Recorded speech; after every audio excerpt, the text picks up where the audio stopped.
Acts 1-5 shows a new, growing, vibrant community of believers full of the Holy Spirit's power. And something was about to happen. In chapters 6-12, the growth and spread of the message explodes. Everything for now is by Jews and for Jews. Even priests are becoming believers. The word is spreading.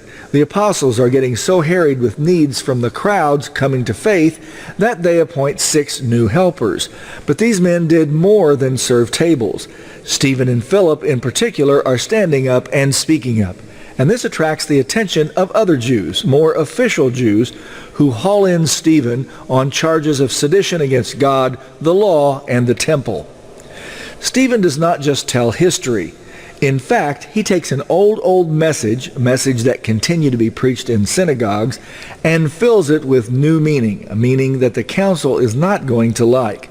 So he says, God promised our fathers a land. He was present among them. He delivered and rescued them, was powerful among them, doing wonders and signs, gave them a law and the temple. But hey, says Stephen, the temple is not really where God dwells. You nitwits, you murdered the Messiah. End of sermon.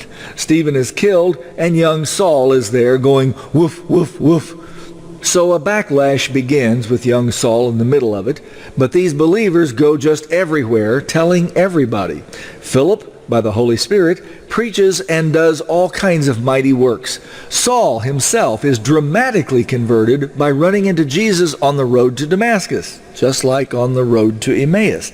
Then, most believers won't trust him, and the Jews try more than once to kill him. So Barnabas takes him in.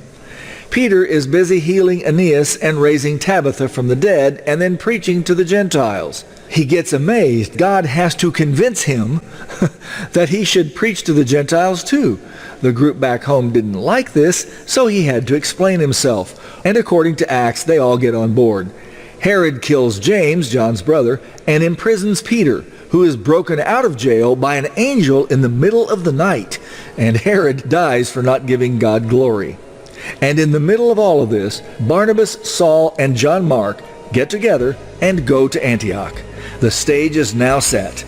The focus will now shift from Jerusalem to Antioch, and from the 12 to the young renegade from Tarsus.